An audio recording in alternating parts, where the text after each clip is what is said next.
everyone. We zijn hier vanavond... Mijn micro vergeten. Goedenavond allemaal. Good evening, everyone. We schrijven vandaag een klein stukje geschiedenis. We zitten hier vanavond met de vertegenwoordigers van 3 van de grootste klimaatbewegingen, klimaatorganisaties van Vlaanderen, van het land. Greenpeace, Extinction Rebellion en Youth for Climate. En we zitten hier samen om een nieuw verhaal te schrijven, om aan een nieuw verhaal te beginnen. Een nieuw narratief, laten we zeggen.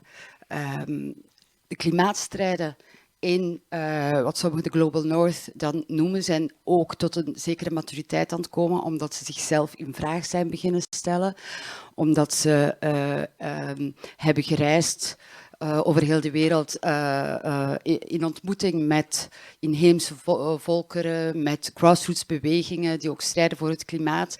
En dat heeft heel veel impact gehad op de klimaatbewegingen hier.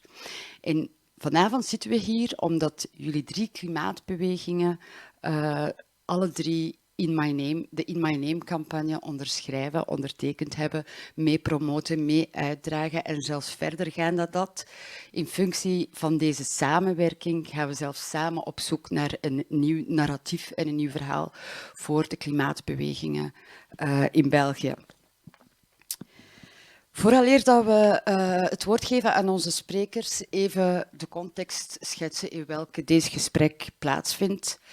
Vorige week was het op Antarctica 38 graden warmer dan normaal.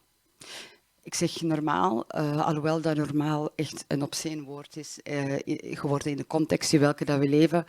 Maar die extreme temperaturen hebben onherstelbare schade aangericht aan het ijscontinent. Wetenschappers hebben voor het eerst live een ijsplaat zien instorten op Antarctica. De Conger-ijsplaat, even groot als de helft van de provincie Antwerpen, verkruimelde voor hun ogen.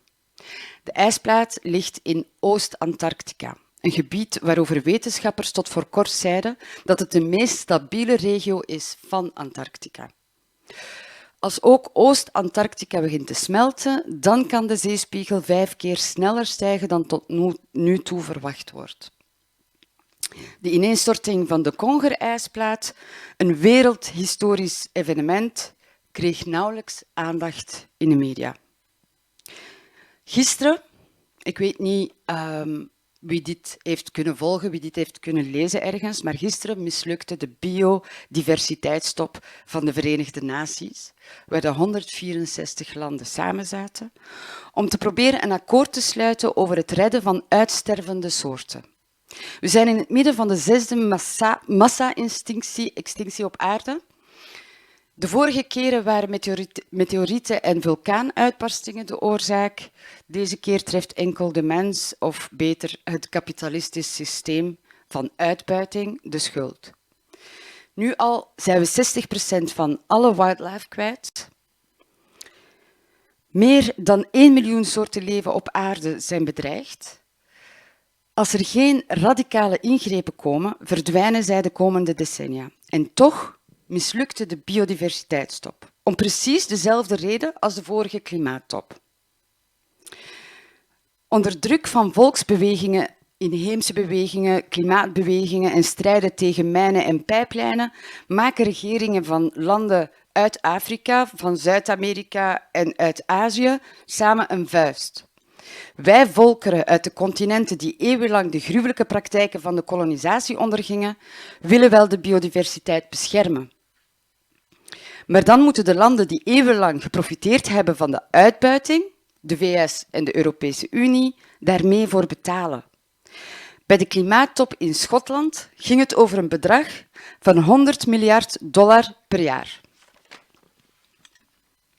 Geld dat moet dienen om de meest kwetsbare mensen op deze planeet te beschermen tegen de extreme weerfenomenen. Nee, zeiden de VS en de EU. Enkele maanden later vond Duitsland wel 100 miljard om extra wapens te kopen. Biden, volgend jaar 813 miljard aan wapens, leger, geeft hij uit. 30 miljard meer dan dit jaar.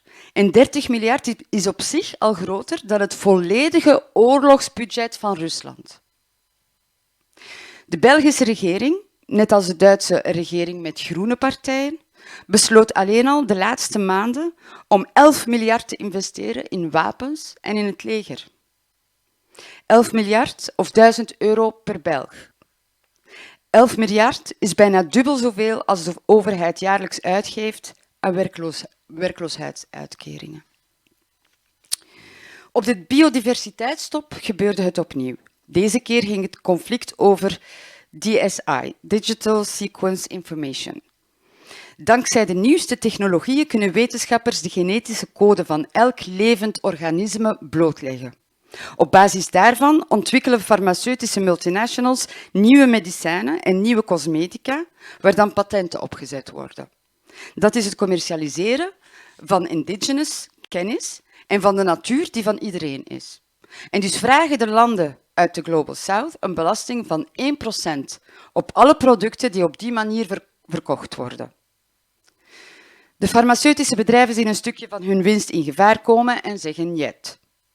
Alle regeringen van de VS en de EU zeggen dus ook niet. Top mislukt. None of this haalde de kranten.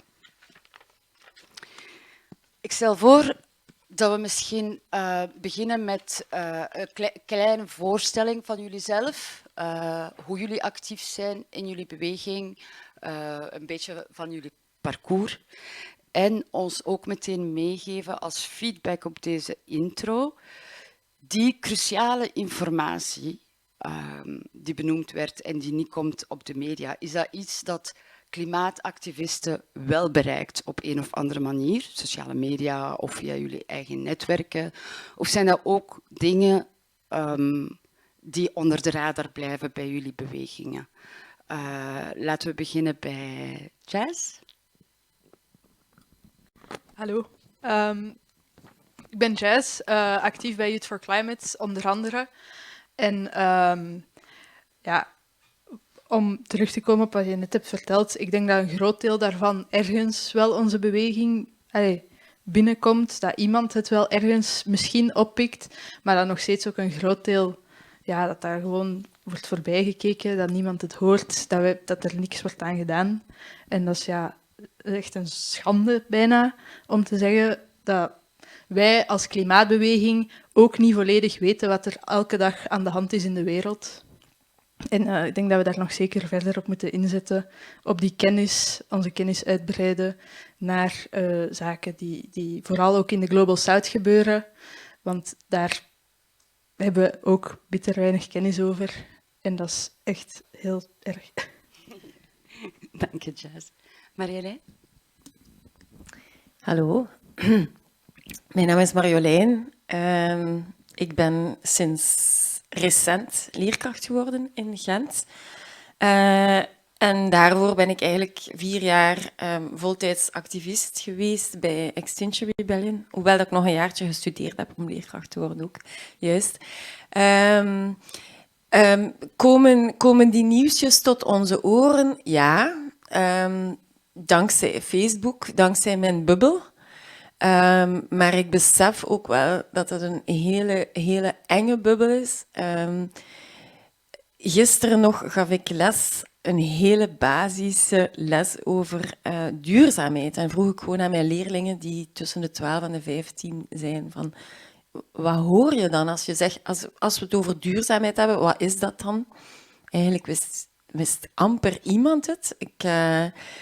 Dan heb ik zo een beetje zitten vissen en ik ben er echt van verschoten dat er eigenlijk in het grote publiek, en daar zit ik sta in een Freinet-school, dus je zou nog denken dat dat een school is waar dat er toch veel meer gekend is rond dat thema, dat er nog heel weinig gekend is. Dus nog eens is met een euro gevallen dat mijn bubbel heel eng is en dat het heel jammer is dat de mainstream media dat niet oppikt, maar wel een Oscar-uitreiking waar dat er een tjoef gegeven wordt door iemand en dat alleen dat in de media komt.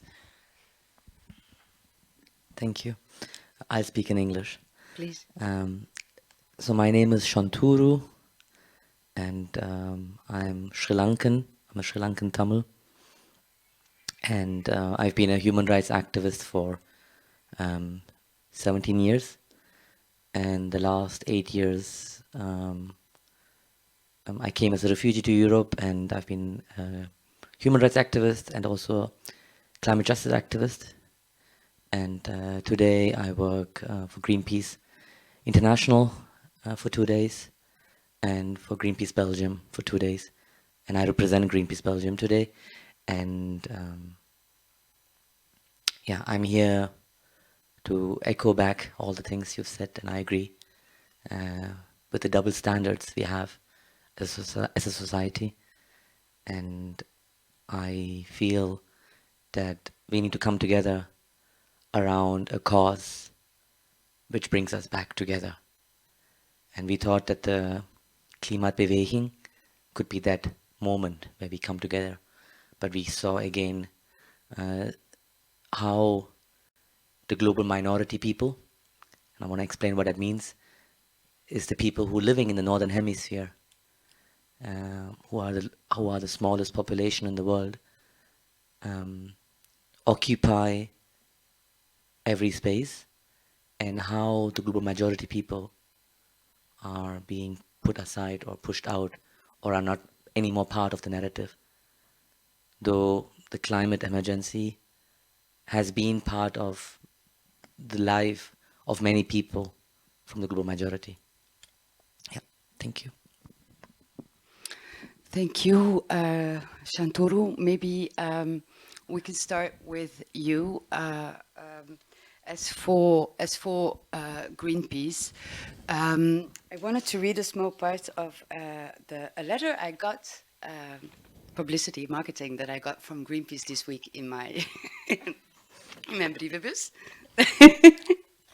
En it says this: Greenpeace is veranderd, net als de wereld om ons heen. We zijn niet langer een groepje hippies dat zich tussen walvis en harpoenier wringt. Vandaag maken we ons de meeste zorgen over het klimaat en de snel slinkende biodiversiteit. We eisen sociale rechtvaardigheid, we staan schouder aan schouder met inheemse gemeenschappen en organisaties die het opnemen tegen racisme, tegen armoede en voor vrouwenrechten. Omdat we beseffen dat milieu ons allemaal verbindt. Het is één strijd voor een gezond leven op een groene planeet. Now, this sounds really nice. I haven't always been like in awe of the narrative of Greenpeace. Let's put it that way. It's nice that a big organization is visible, but it was never about me. For me, Greenpeace was never about me. Greenpeace didn't get my condition, and this is different. So I don't know yet, is Greenpeace only talking the talk? Will they also walk the walk? I think signing in my name is already, to me, a big signal that Greenpeace might mean it. You've been engaged for a while in Greenpeace. How have you experienced that evolution within Greenpeace in the last years? Thank you. I think it's a very good question. So I've been engaged, as I said, with the climate movement for a very long time. And with Greenpeace, I've been engaged on and off. And the last 2.5 years, 3 years, I've been an external advisor. And so one of the key propositions from Greenpeace International and Greenpeace Belgium is justice, equity, diversity, inclusion, and safety. And that's also my role. I'm a JEDI's officer.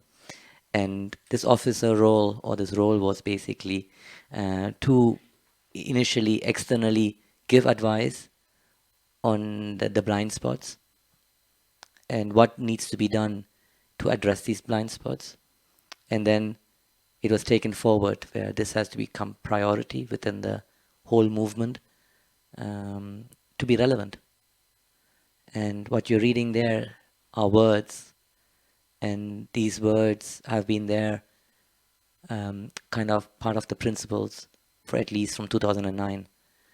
And it took even more momentum with, yeah, you already mentioned women's rights, so Me Too movement, then you had Black Lives Matter. And it was very clear that the environment does not just include non-human animals, but also human animals. And this is very important. And it's definitely a long way to go. And working within Greenpeace, I see the change. And there is no way for Greenpeace to continue existing in the world which is changing so rapidly without addressing Jedis. And it's become part of their language, part of their way of being.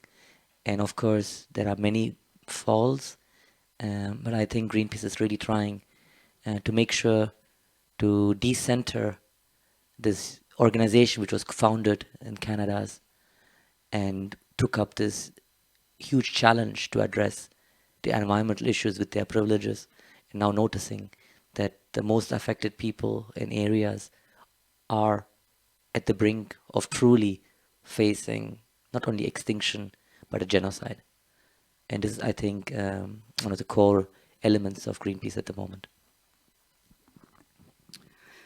Thank you, Shanturu. Marjolein, bij Extinction, ja, hoe lang ben jij al actief bij Extinction Rebellion? I think it's about 4 years that 4 we years? started it in Belgium. Yeah. And you've been there from the beginning, right? Yeah. Yeah. And it's also gone through an evolvement. Oh in the my last God, years. yes. Yes. Yes. Huge. If I would say to you, I'm going to say something that is going to be very caricatural, and then we're going to, take it down. If I say to you that the climate catastrophe, the actual climate catastrophe, managed to get people from the West to finally do what we haven't managed to make them do, and that means to face the issues of race and gender alongside class in order to deal with climate.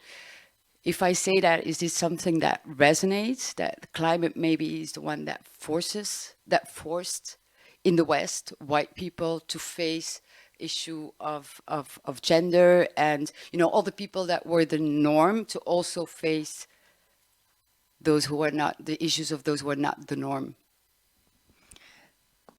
I have never thought about it in that way, but actually it's a very good analysis, I guess, because it is true that the climate crisis is something that is, I think it's the first time in 2 or 3 generations that Belgians feel threatened, that it's like, oh my God, we're going to lose everything. Even me here in my nice house with my nice car, I'm going to lose it.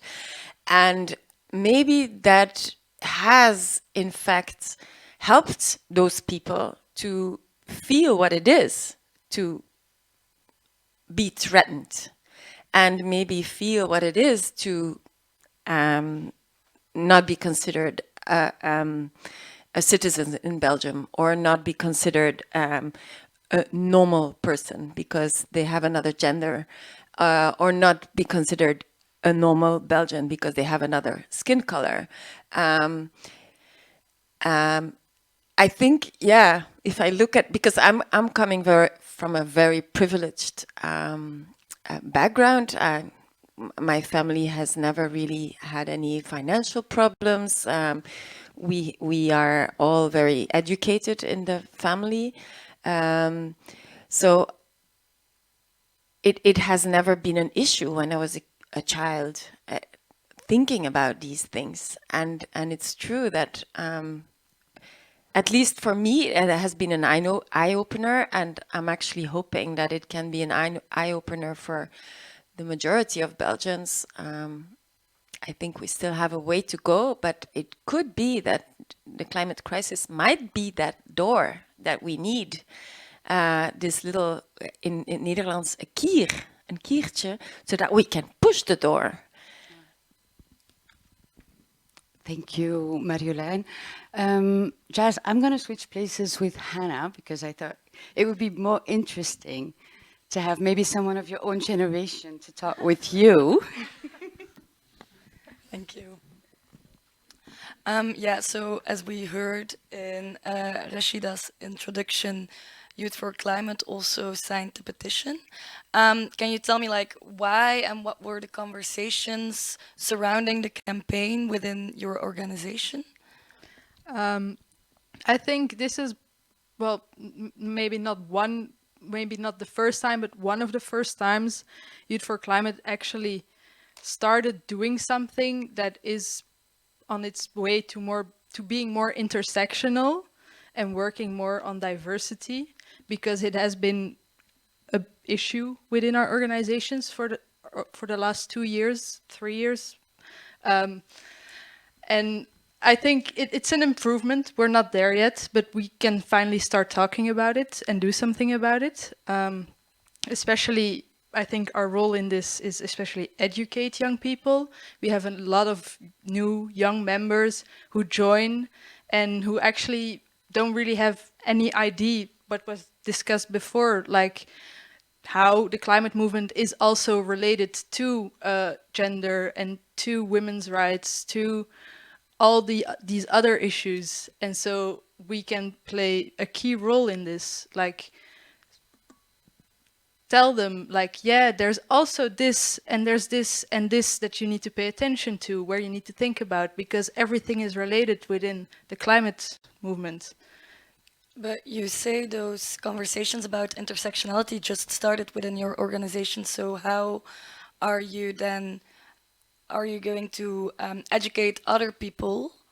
If, like, are there people who can, like, educate the structure from within as well that are active in your organization right now? Maybe you have an educational role, I don't...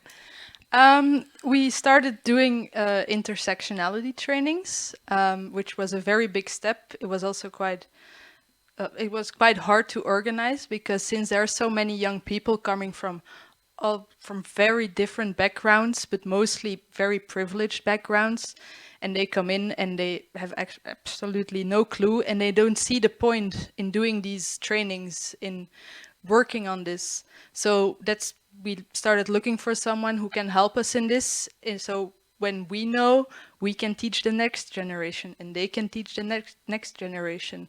And in this way we can learn from each other, and also start talking to other organizations who already have been working in this for way longer time than we are.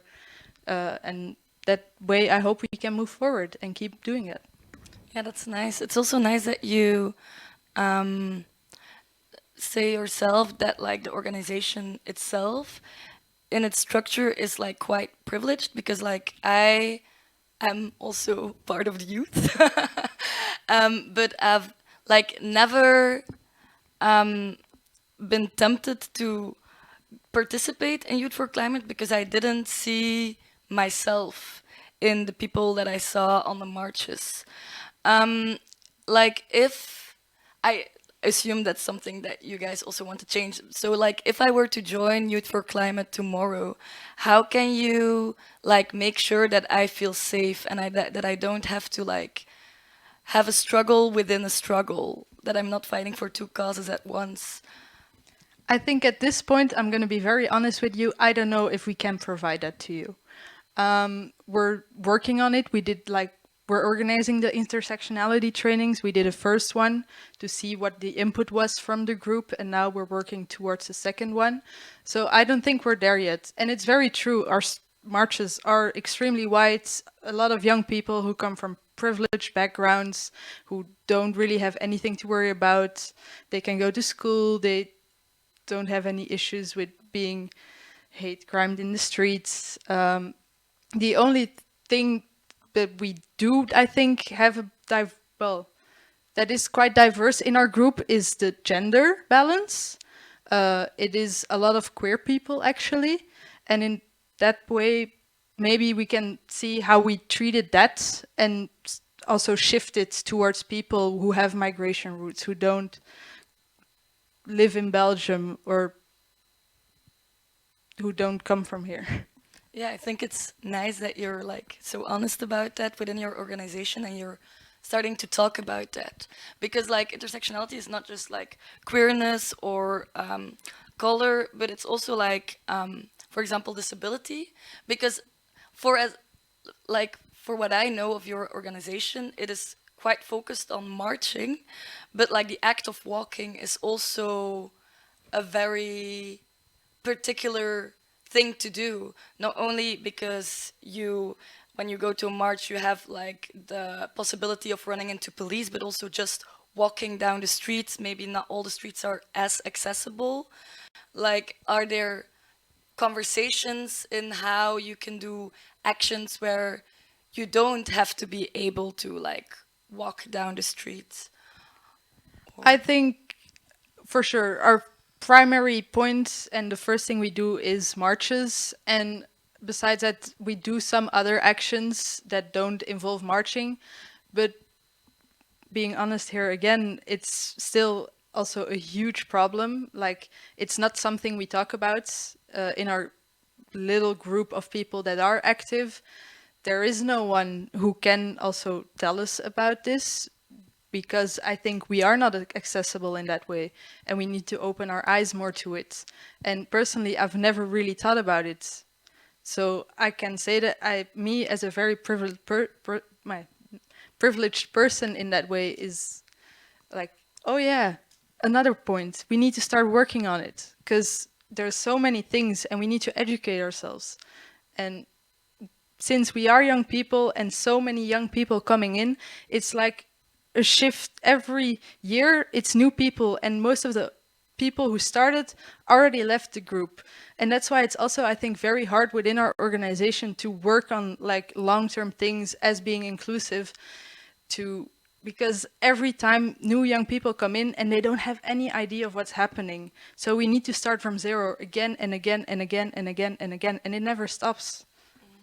But it's nice that you're like open to those new inputs and are looking for ways to make it durable. You said like earlier within the education, so that's like quite nice.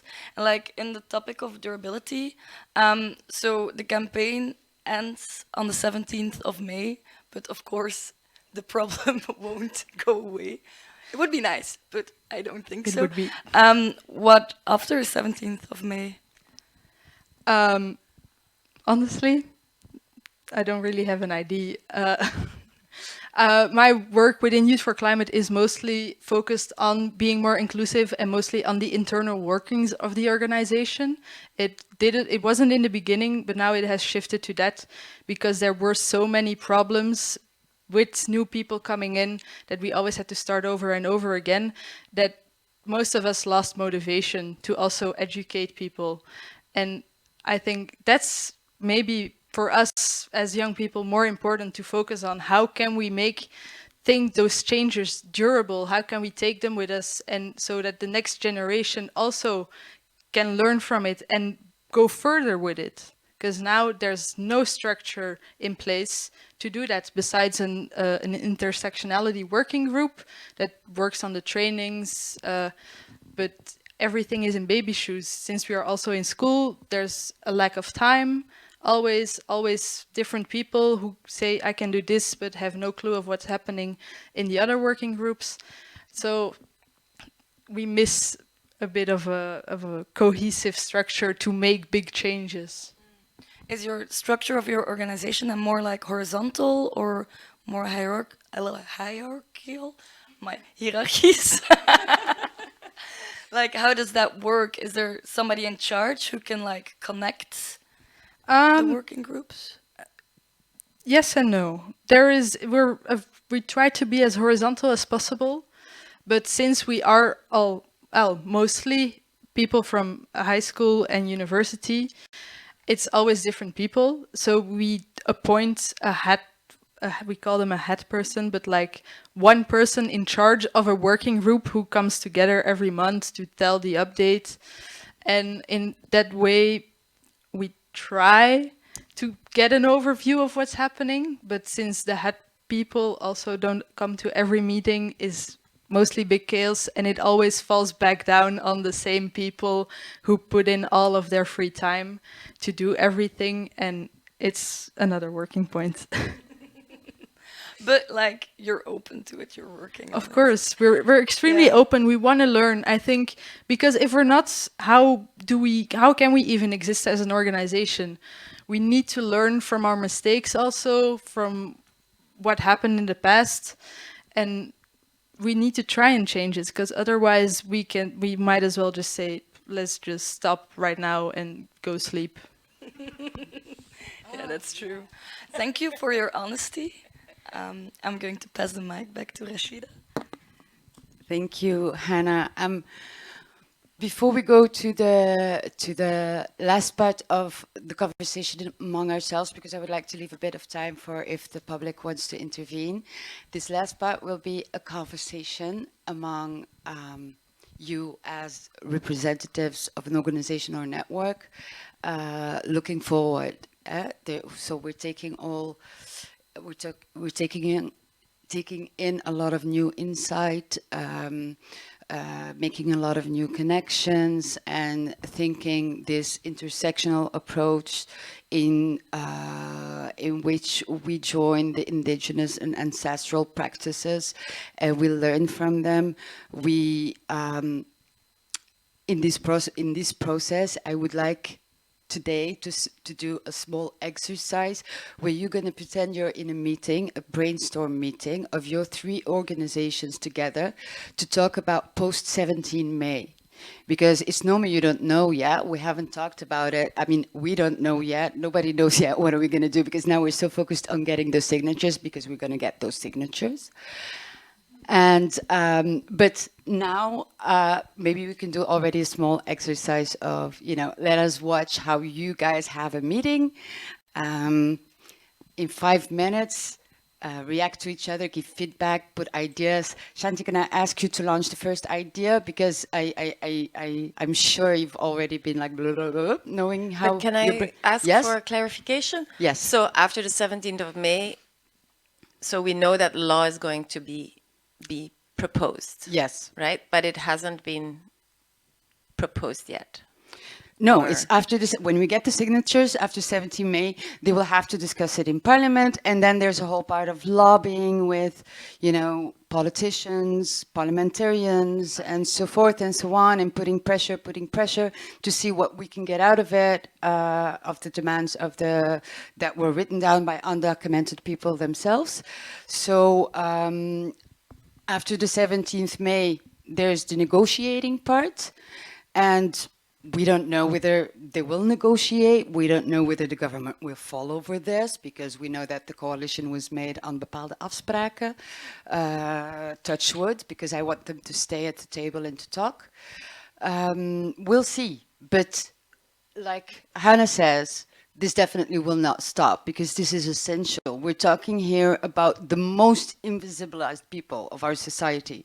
Like whenever we're going to book a victory, it's going to be huge. It's not the same as booking a victory on other steps of the ladder. If you do that, you can do all the rest. So it can be a tipping point also in global movement, actually. Because I think that if we make it here with these issues, that means other countries in Europe will make it too. That means there will be a global, movement of maybe abolishing borders, nations, I don't know, until where we're going to take it. We can only dream and hope and, think utopia. And let's think utopia for 5 minutes where you brainstorm together.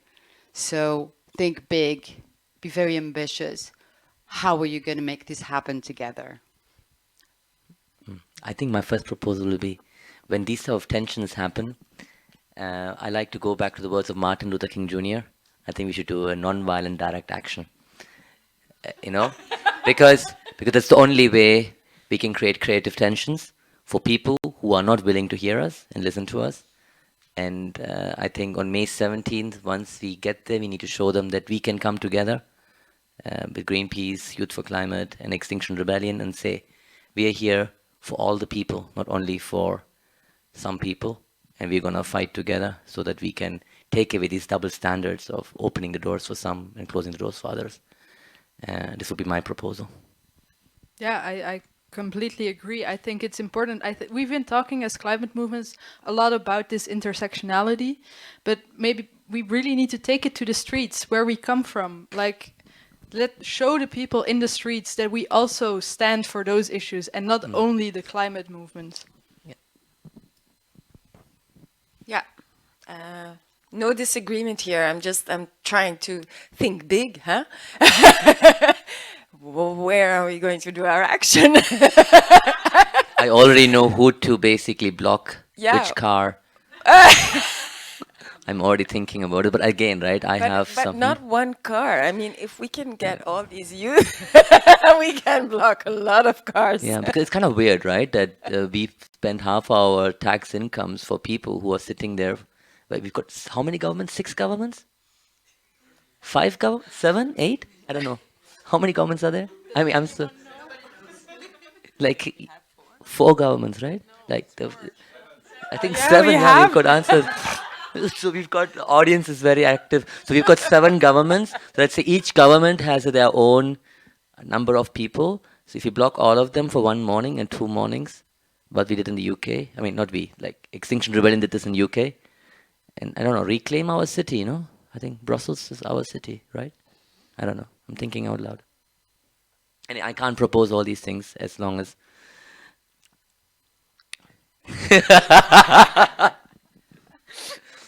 Still thinking?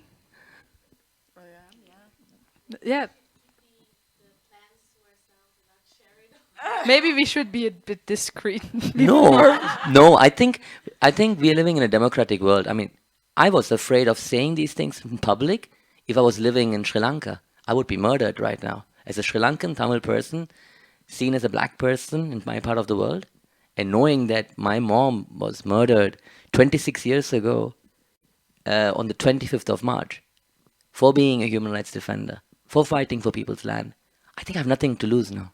Because I have an 8-year-old kid who's going to ask me, hey, what did you do? You worked for Greenpeace. You co-founded Extinction Rebellion Belgium.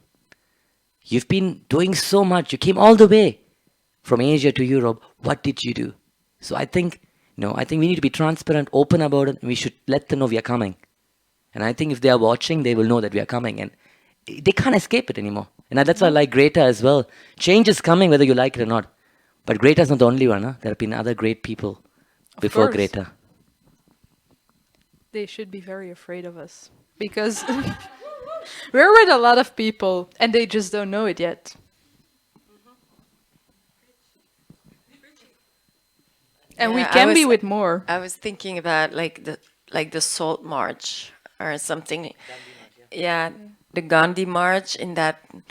So like we had the Climate March, maybe we can call it the Salt March or the Name March. The In My Name March, or I don't know.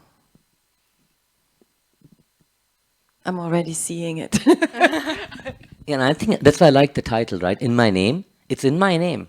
My name is Shanturu. Your name is Mariolene. Your name is Jasmine, Hannah, and Rashida. It's our name. And we are going on the streets for our name. We are taking back this aristocratic, bureaucratic system which has further divided us instead of bringing us together. And most people are afraid of the work of decolonization because they think it's going to polarize us. Actually, it doesn't polarize. If those people who have actually truly read anti-racist works, they realize it only brings us closer. Because we start recognizing and seeing other people as they are, instead of putting our own unconscious biases in front. And I guess, in my name, all of us coming together, taking the streets, starting from May 17, is our way to show solidarity for those people who've been hunger striking, dying, and today, they're camping in tents in the cold, while some people who are coming are being warmly welcomed in Gare du Midi. So I'm curious to know, are we going to take these double standards anymore? Or are we going to truly resist?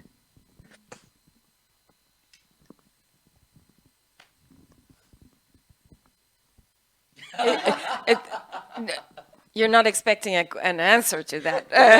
Yes, we will. Yeah, I think it could be beautiful. And in my name, March, and now I'm now thinking about people with a wheelchair also, people with another skin color, gender issues, people without papers. Let's make this into a real intersectional march. Yeah. And no tokenism, right? No tokenism. Do you know how not to tokenize? Difficult. No, actually, there's a simple way to know whether you're tokenizing or not. Are you following Black and queer leadership, or are you following other leadership?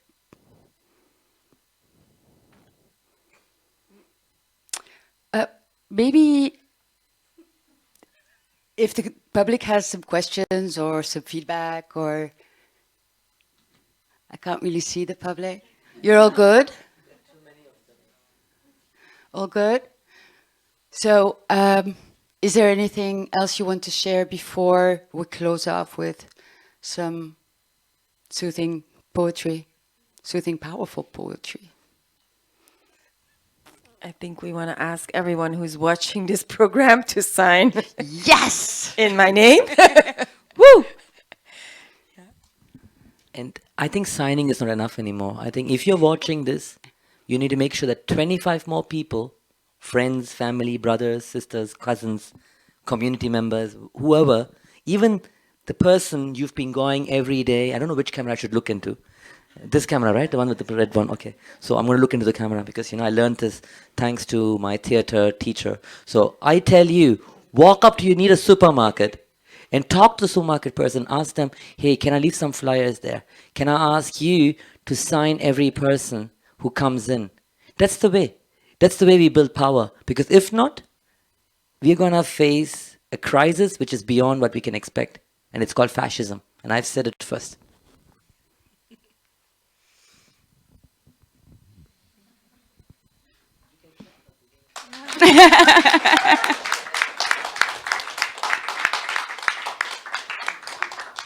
Thank you all for the great conversation. We could go on for hours. I suggest we do, but not necessarily in front of a public enough cameras, but we will continue this conversation because as you can all sense, it's the beginning of something exciting, but it's the beginning of something. So there's a lot of work to do, and I'm looking forward to reconnecting with all of you again at the front, as we call it. And Hannah, can you please share with us those beautiful words that are related, because everything is, to this issue. Thank you all. Go to inmyname.be. You will find all the ways that you can support the campaign on that page.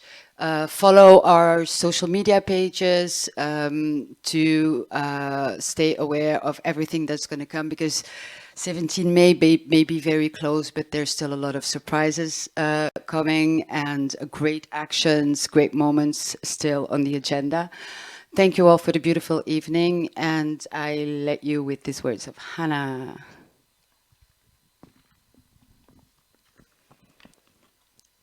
Ik herinner mij dat ik graag Harry Potter las. Droomde van de kracht om te teleporteren.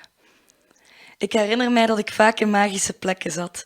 Het virtuele koos boven het reële. Ik herinner mij elke spreuk, elke toverdrank. Maar herinner mij moeder-vader vaagjes. Enkel randen van papieren borden, lege flessen. En ik herinner mij de aarde, vol mosterdgas, dat door de grond in het water en zo in zijn aders sloop. Hij ruilde het in voor steenkolen in de grond van melk en honingbier. Ik herinner mij de afwezigheid, van adem door aders vol gas, bier, kool en ander vergif. Het bier was bitterder dan verwacht. Er zat geen honing in. Toch zocht hij het in elke fles. En ook in het maken van een kind. En na het daar niet te vinden, in een tweede. Maar beide bleken te kampen met hetzelfde probleem, de bittere smaak. Hun tong aangetast door dezelfde mosterd die hij met harde hand had aangesmeerd. Ik herinner mij hoe het leven generaties onaardig was. Dat het in zijn moeder en waarschijnlijk haar vader zat.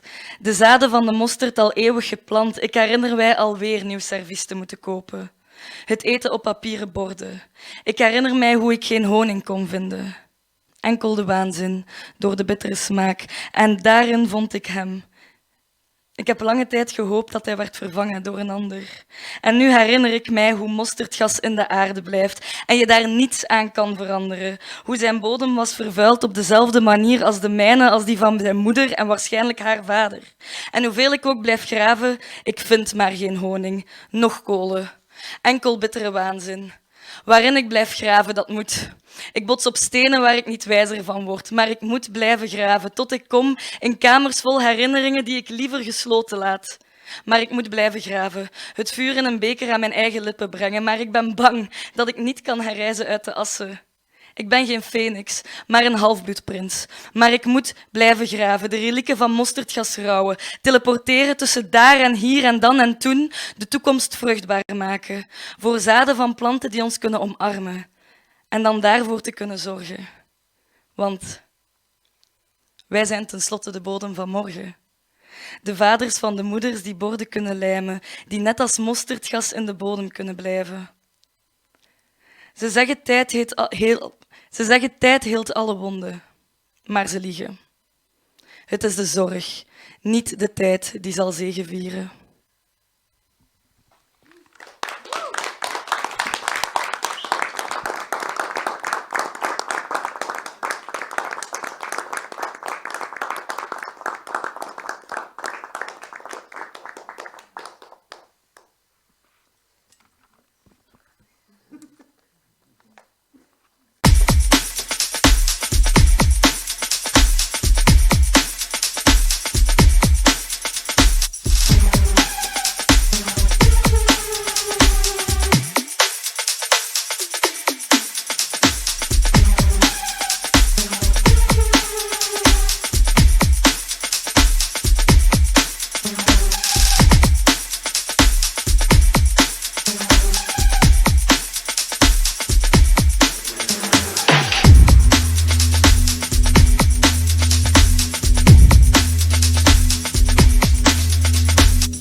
Le 21 juillet 2021, un accord entre Sami Madi, le secrétaire d'État à l'asile et à l'immigration, et les sans-papiers qui occupent l'église du béguinage, l'ULB et la VUB, met un terme à 60 jours de grève de la faim où on a frôlé la mort de plusieurs personnes. This is hunger check for my child. On arrivait à mettre en place des accords. Personne n'est illégal. Ils ont l'impression d'avoir obtenu quelque chose, qu'on leur a donné des garanties et en fait un nouveau combat se met en place, c'est constituer le dossier. Moi mon dossier est déjà posé à la commune, il n'y a pas encore la réponse. Attends. Plus de 3 mois plus tard, il s'avère que Sami Madi n'a pas respecté ce qu'il avait promis aux sans-papiers. On a l'impression, nous, 4, d'avoir été instrumentalisés pour sortir ce gouvernement de cette crise. C'est ultra violent, Il vaut sa parole ou il vaut rien. Dans cette vidéo, on va donc décortiquer comment le gouvernement a trahi les grévistes de la faim en reprenant l'histoire depuis le début.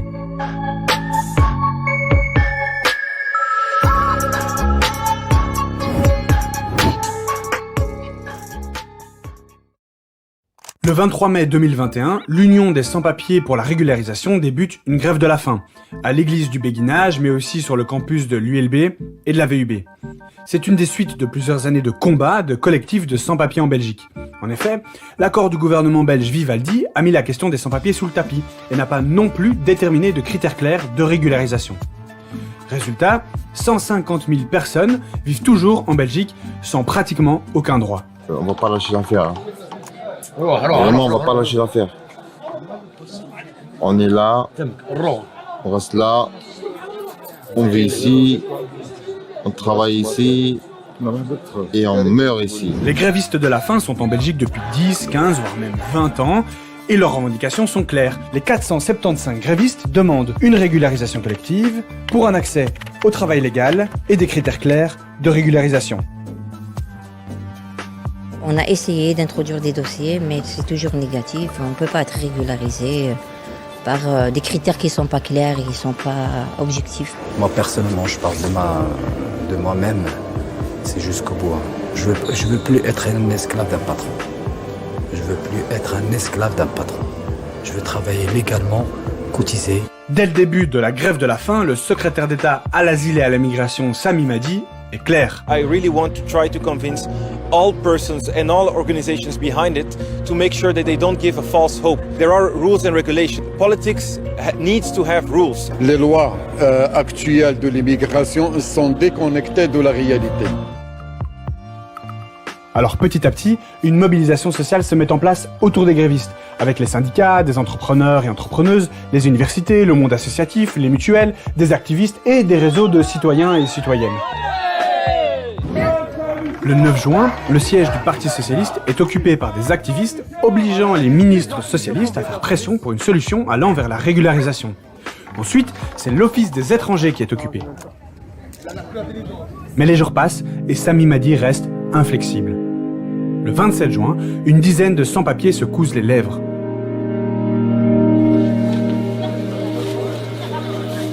Jusqu'où on doit aller? Jusqu'à ce qu'il y ait des morts? Vous en porterez la responsabilité?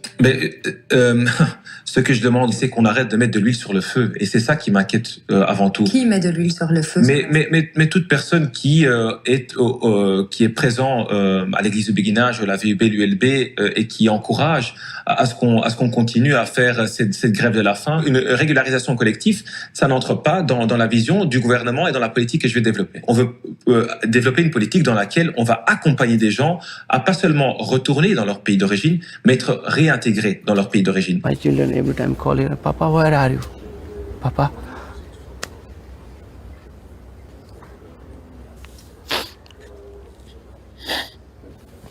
I'm sorry. This is hunger check for my child. They are born in here. I have to give life to my child. La demande de régularisation est dans l'impasse, alors ils durcissent leurs actions. Je parle de ces centaines d'hommes et femmes sans papier qui mènent une grève de la faim à Bruxelles. Certains s'automutilent, mettent leur propre vie en danger. Every 15 minutes, every 30 minutes, I see fellows falling down on the floor. And some of them they scream, and then some of them really become in critical condition. Une grève de la faim, qu'elle ait lieu ici, dans une prison ou dans d'autres contextes, est toujours à risque de laisser des séquelles, notamment neurologiques.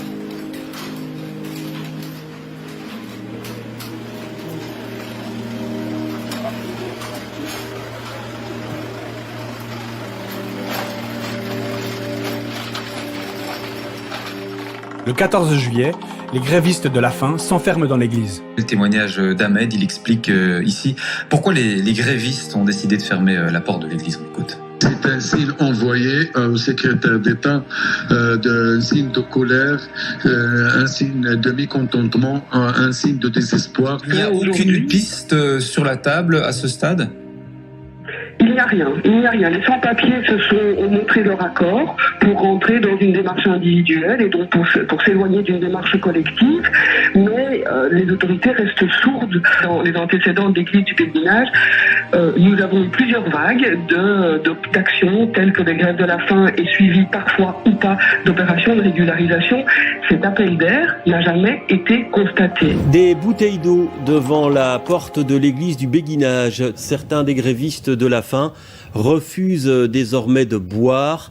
Une grève de la soif comme geste ultime, disent-ils. Médecins du Monde lance l'alerte. L'ONG parle de 300 grévistes qui n'ont plus que quelques jours de survie. Là, on est dans une sorte de stress permanent d'espérer que rien ne se passera dans les heures qui viennent. Le gouvernement a décidé d'intervenir en urgence et a envoyé une quinzaine d'ambulances sur place hier vers 23h, provoquant la panique chez les grévistes. La tentative d'hospitalisation est un échec. Pas un seul des 475 grévistes n'a quitté son lit pour suivre la Croix-Rouge. De l'autre côté, la mobilisation de la société civile continue.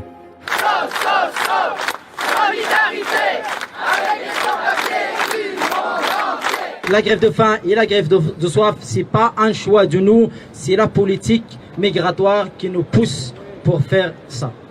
Merci à vous. Stop au silence qui tue. Stop à l'esclavage moderne. Les droits humains ne sont pas et ne seront jamais un privilège. Personne n'est illégal.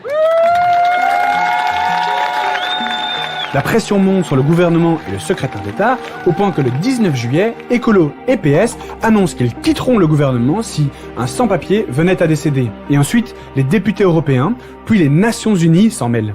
Les gens qui sont en grève de la faim aujourd'hui ont des salaires horaires de 3 à 4 euros, n'ont aucune protection sociale quelconque. Et s'ils se plaignent des conditions de travail qui sont les leurs ou de ce que l'employeur, par exemple, ne paye pas le salaire, eh bien, ils savent bien qu'ils s'exposent au risque d'être dénoncés. C'est les gens qui nettoient nos bureaux. C'est des gens peut-être qui nettoient ces bureaux-là, ici. C'est des gens qui travaillent pour les Belges tous les jours. Ils sont là pour montrer leur attachement à leur pays, quitte à frôler la mort. Et c'est pas une question d'être pro ou anti-migrant, ou c'est pas ça, c'est de l'ordre de la décence, de l'ordre de la morale. Et on peut pas accepter ça. Enfin, le 19 juillet, Sami Madi désigne un envoyé spécial pour négocier.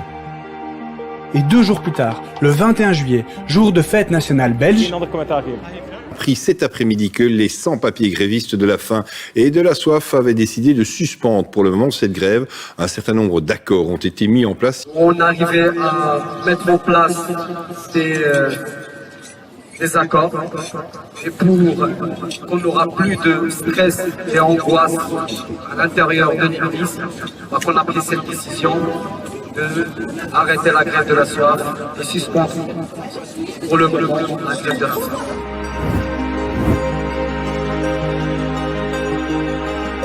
les accords ont été obtenus, notamment suite à l'intervention d'une équipe négociatrice venue renforcer les grévistes. Cette équipe était composée des avocats Alexis de Soif et Marie-Pierre de Buisseret, ainsi que de Mehdi Kassou, porte-parole de la plateforme citoyenne de soutien aux réfugiés, et le père Daniel, le prêtre de l'église du Béguinage. En fait, ce qui s'est passé, c'est que, vu que le secrétaire d'État a toujours dit « sous mon mandat, il n'y aura jamais de régularisation collective, comme en 2009 ou comme en 2000, ce sera que du cas par cas », alors les grévistes ont répondu « très bien, négocions cette régularisation individuelle ». Mais le problème restait l'absence de confiance totale dans la manière dont l'Office des étrangers allait traiter le dossier des grévistes. En effet, à ce moment-là, il n'y a toujours pas de critères clairs de régularisation. Jusqu'à ce que... Après 2h30 de discussion, découragé, on lui dit « bon écoutez, vous nous donnez aucun argument pour convaincre les grévistes de la faim de sortir de la grève ».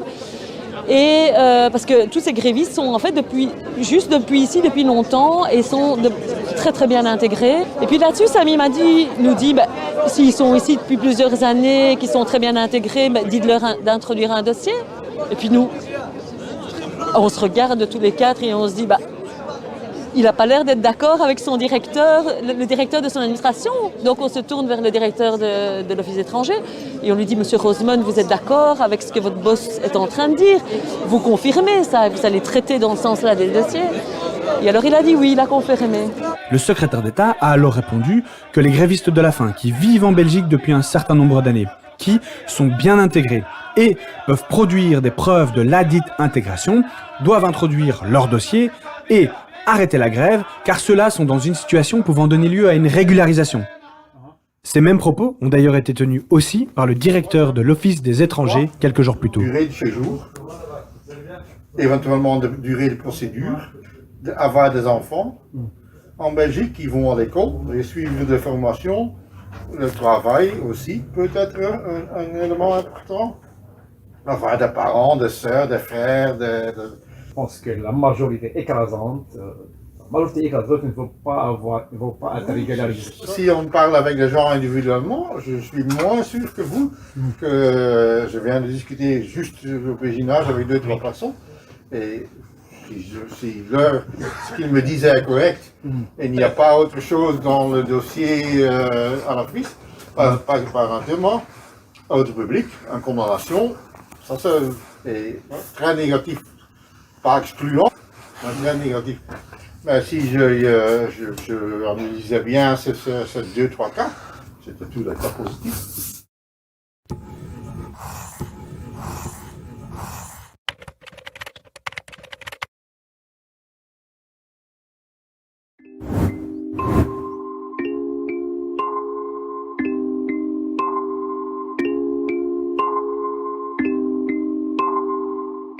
Début août, les caméras, les soutiens et les politiques laissent place peu à peu au calme et au travail de l'ombre. Il y a 475 dossiers à façonner et pour épauler les grévistes, les ressources sont dérisoires et ne viennent en tout cas pas du fédéral. On compte 3 travailleuses à temps plein, dont une bénévole et quelques aides ponctuelles. Malheureusement, plusieurs événements vont rendre la constitution des dossiers compliquée, voire même violent. Au point que le sentiment d'avoir été trahi par le gouvernement grandit chez les ex-grévistes de la faim. Pour comprendre ce qui s'est passé, on va en discuter avec Tarek, un des porte-parole de l'Union des sans-papiers pour la régularisation, mais aussi avec Juliette et Zoé, qui sont les 2 juristes qui ont aidé à la constitution des dossiers de régularisation.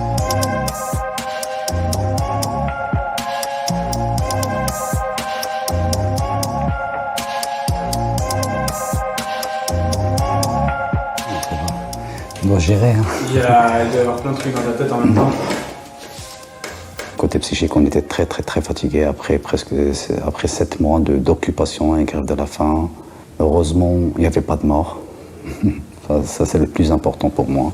Il n'y avait pas de mort. Mais certes, il y a des dégâts psychiques, il y a des dégâts physiques, ça c'est sûr.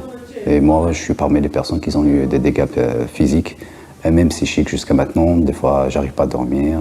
Mais depuis le 21, c'était un autre stress. C'était un stress administratif. Il y a vraiment ce sentiment qu'ils interrompent la grève de la faim. Ils ont l'impression d'avoir obtenu quelque chose, qu'on leur a donné des garanties. Et en fait, un nouveau combat se met en place, c'est constituer le dossier et courir à gauche, à droite pour constituer le meilleur dossier avec tous des papiers un peu absurdes qui démontrent l'ancrage, la présence, des contacts réguliers ou des liens avec des Belges, des promesses d'embauche. C'était un stress très fatigant. Pourquoi ?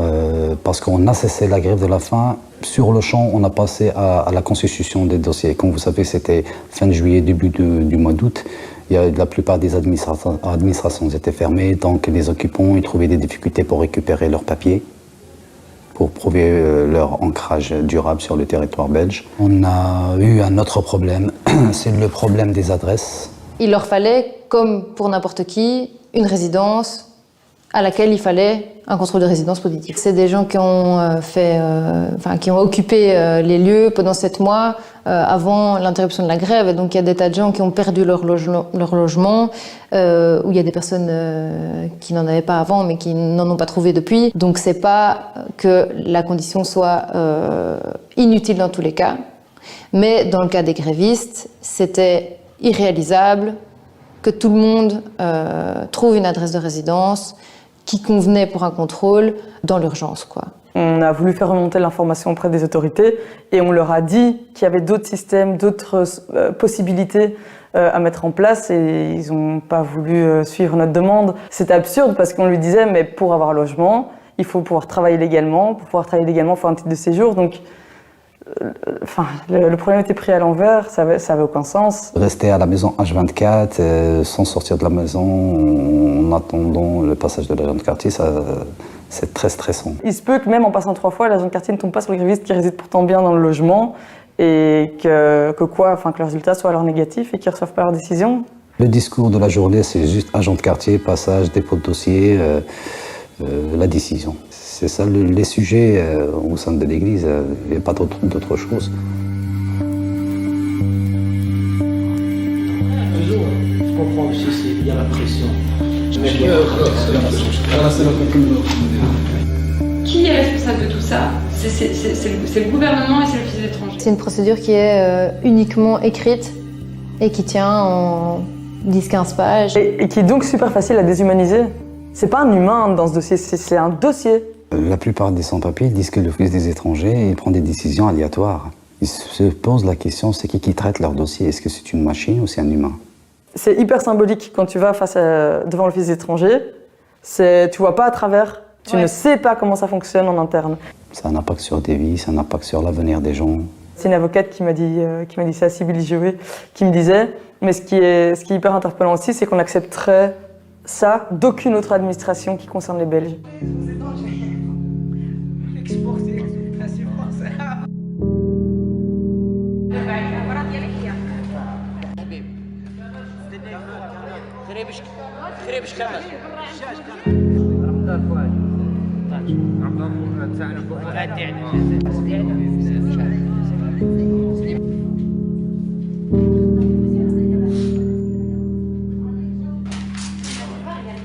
Comment tu te sens en ce 3 septembre, Mehdi Boulal?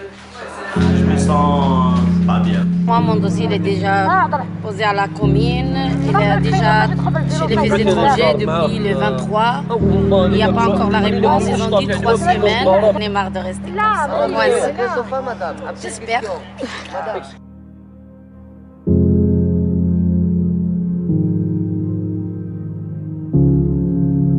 Dès maintenant, j'ai pas reçu aucune visite, domiciliation. Je crains qu'il ne va pas me rendre cette visite, mais je vais m'attendre, je vais patienter.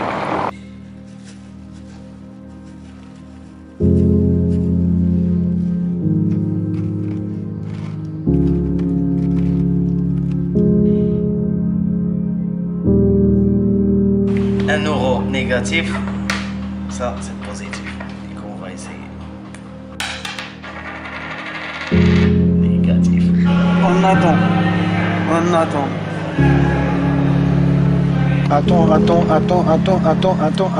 Ce que j'ai envie de vous partager, c'est ce qu'on est en train de vivre. C'est dur. Attends là. C'est dur, hein. Il va y avoir des positifs et des négatifs, qu'on sait qu'il n'y aura vraiment pas que des positifs. Dans leur tête, ils disent qu'on a tendu la main au gouvernement, on a fait ce que le gouvernement nous a demandé, c'est de constituer les dossiers, c'est de les déposer, c'est d'avoir une adresse, c'est d'avoir le passage d'agent de quartier. Ici, on reçoit un négatif, ça veut dire que le gouvernement n'a pas tenu sa parole.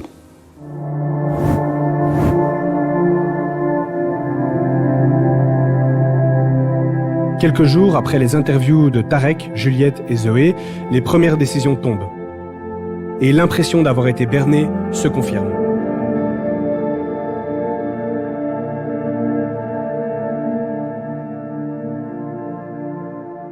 Ce matin, j'ai relu une décision qui concerne un gréviste qui est en Belgique depuis 2004, qui a des membres de la famille qui sont belges, qui est syndicalisé, qui est ultra investi dans le milieu associatif.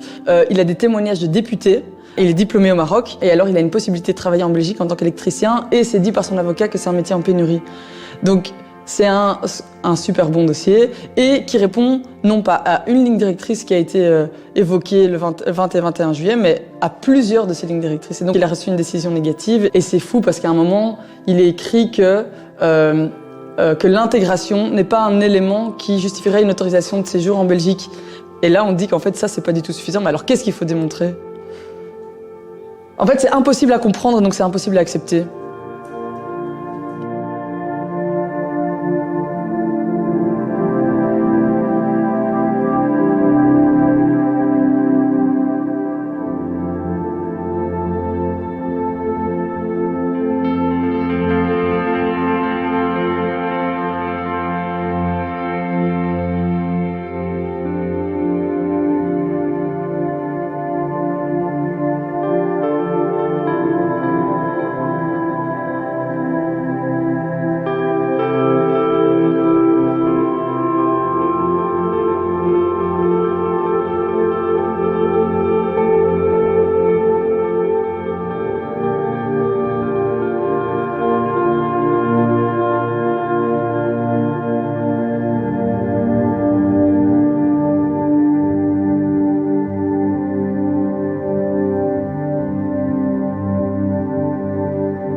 Tarek, pourquoi est-ce qu'on est là aujourd'hui? Comme vous savez, ces derniers jours, on a reçu un pack de décisions et malheureusement, ce ne sont que des décisions négatives. C'est pour ça que les 4 négociateurs, ils ont évoqué cette conférence de presse pour expliquer la trahison de la part du secrétaire d'État de l'Asile et l'immigration, M. Sami Madi. On a l'impression, nous, 4, d'avoir été instrumentalisés pour sortir ce gouvernement de cette crise. Aujourd'hui, on peut décemment dire que cette parole n'a pas été respectée. Le secrétaire d'État a rompu une forme de pacte moral. Malheureusement, par, je pense, et je pèse mes mots, son incompétence, le gouvernement est obligé maintenant de se saisir de ce dossier et de trouver des solutions. Pourquoi ? Parce qu'il s'agit d'êtres humains. C'est la première fois dans les 23 ans, je pense que j'ai 9 ou 10, je ne sais pas en tout cas 9, que j'ai fait 4-5 fois aussi ensemble avec Alexis et Soif. On se connaît bien dans les choses-là, on sait ce qu'on dit, et eux aussi, donc c'est la première fois qu'on dit ça ne va pas, point. Jamais il y a eu un accord qu'on a signé avec la pêche et tout ça, mais toujours ça a été respecté dans les grandes lignes. Maintenant, c'est vraiment la rupture de la confiance. J'espère que ceux qui ont annoncé qu'ils quitteraient le gouvernement en cas de mort ne vont pas attendre qu'il y ait effectivement un mort pour se remobiliser. Troisième génération, nous sommes tous les enfants d'immigrés. En